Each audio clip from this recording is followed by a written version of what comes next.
he is the epitome of a conservative gentleman who ran a campaign saying, I will do this. He got to Washington, and he's doing that.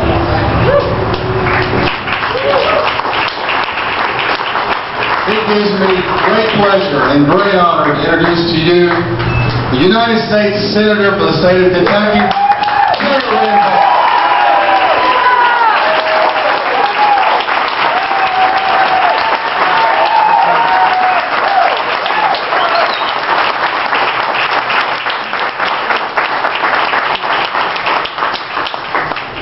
Some people might ask, why do you want to go up to Henderson? There's 4-to-1 Democrats and Republicans up there.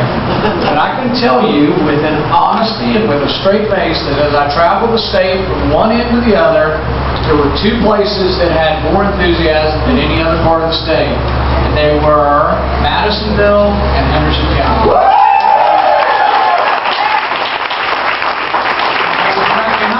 Anything like the truth, I'll tell you they're a couple years ahead of you because they're winning races now in Madisonville. But they are the example that you should see here because they've been a county that's been a long-time Democrat county, but they're turning the tide.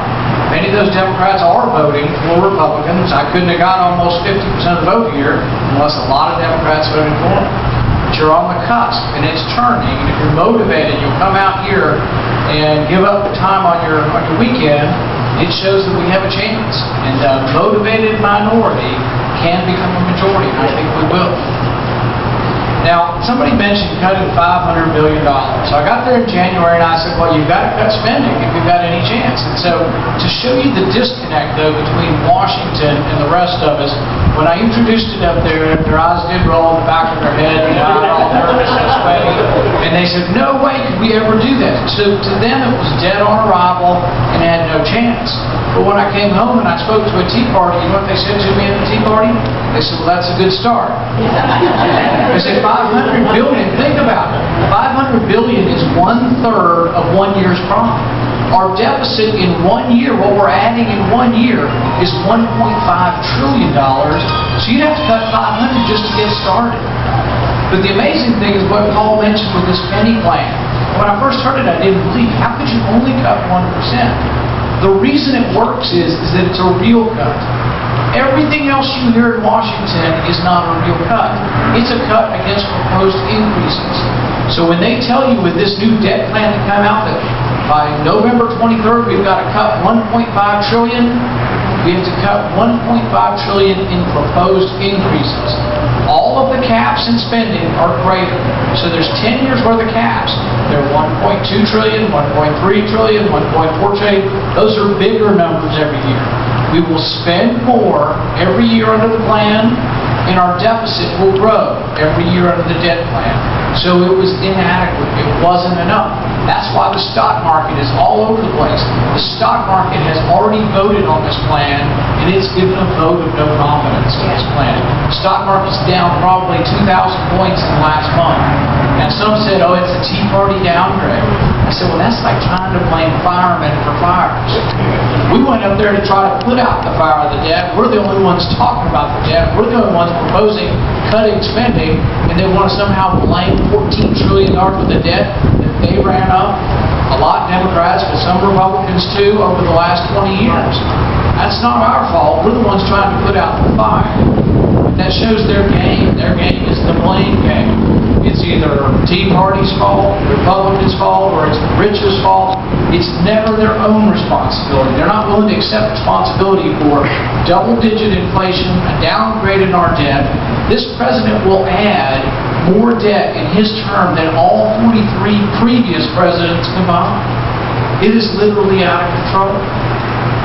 Now, as I've traveled across Kentucky, I get to go to a lot of barbecues. So I have to kind of watch and a lot of buffet lines. I got to watch what I eat.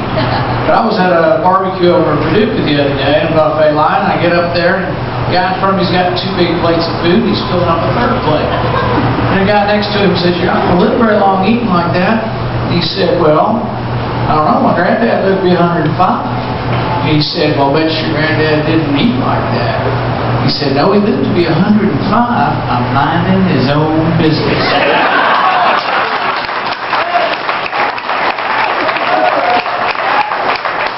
Now, there's a it would be a good philosophy if we could convince Washington to mind their own business.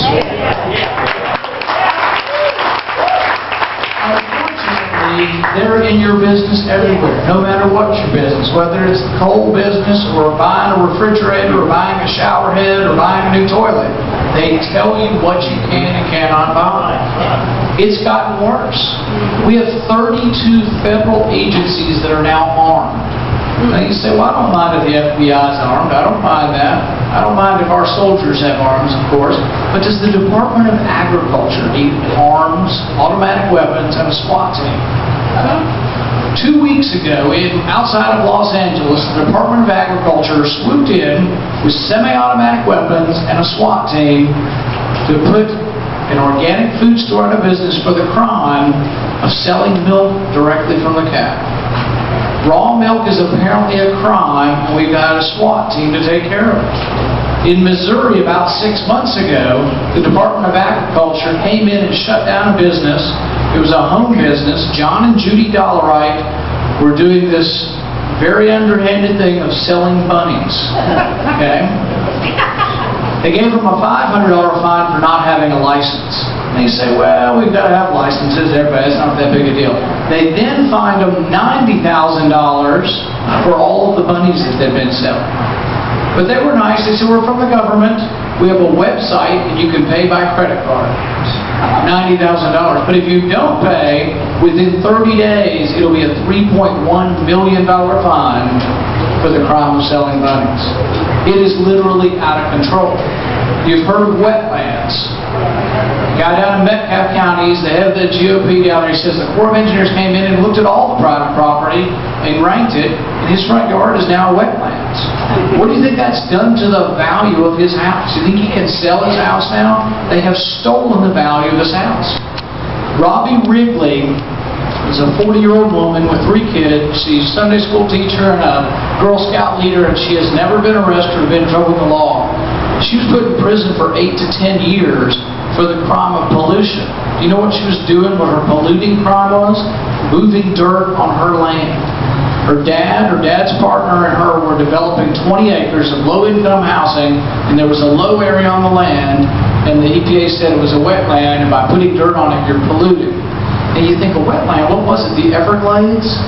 There was no stream, there was no pond, there was no standing water of any sort on this land. No water on this land. The federal government said it's a wetland, and you have to prove that it's not. Until you do, you're not in compliance, and you have this dirt on the land. She spent 26 months in jail. This is not made up. We're going to try to get her to Washington and have her testify. The Democrats won't let us do it before their committee, so we're going to have our own hearing. 26 months in jail. Her dad is 70, and her dad's partner is 80. They are still in jail. They got 8 to 10 years in jail also. Governor Haley Barbour asked for their pardon, and for some reason it never came up under George Bush. Finally, she got out of jail. The younger woman got out of jail, but she spent 26 months in jail.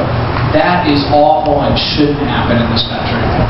The president wonders why people won't go back to work, or why people are afraid of his administration, why their money is sitting on the sidelines and not being invested, because we put a woman in jail for 8 to 10 years for moving dirt on her land. This isn't an isolated example. There's a guy named John Pottscott. He came from Hungary. He escaped communism to come to this country in the 50s. In the early 1990s, he bought some land across from his house, and it was illegal dump. There were 7,000 old tires on it and rusted out automobile parts. He proceeded to clean it up. He was going to improve the land and either sell it or put a business on his land. It was commercial property. There was a little stream that ran next to it. He picked up all 7,000 tires. Some of them were in the stream. He pulled them out of the stream, and when they were in the stream, it was causing the stream to back up and flood his land, which made it what the government thought was a wetlands then. He went through all of this. He was given 3 years in jail. A $200,000 fine. It bankrupted him. He can no longer pay the taxes on the property. And 20 years later, there was a either a district court case or a Supreme Court case that said he's still not in compliance with the order. You know what the order is? He needs to make the land like it used to be. He's like, where do I get 7,000 tires and I have to throw them out and the rusted automobile parts, I got to throw them back out on my land to make it like it used to be? This is a country that has let the EPA run amok. Amen. It's not just property owners. You can go to a lot of local officials in Kentucky are Democrats. I've been over to Democrat communities, and they will tell you the EPA is hounding them for everything they do because you got to get an EPA permit that's even more onerous if you're going to build something by the government. There's a little city, Grand Rivers, down there. They have a sewage treatment plant that's 40 years old. When it rains, the raw sewage goes into the river. Well, none of us want that, so they want to build a new sewage plant. But the EPA says you have a $100,000 study on what the new sewage treatment plant will do to the mussel population. They're the same thing over in Owensboro. They can't do their waterfront because they have to count the mussels. Well, the thing is, do you want raw sewage in your river? If you don't want raw sewage in your river, you have to build a new treatment plant. The new treatment plant is going to put out cleaner water. Why do we need to spend $100,000 to tell us something that we're going to do anyway? Eventually, there will be a new sewage treatment plant. But someone will get rich and it will slow it down by 5 years, but the person counting the mussels will get some money off of it. Same thing, Broken Arrowhead. That's another $25 grand to have an archaeological study. And nobody wants to disturb some massive burial ground or some great cave and paintings. We're talking about a broken arrowhead. We shouldn't be spending $25,000 to slow down a project that needs to happen. But it's happening everywhere. The EPA is out of control.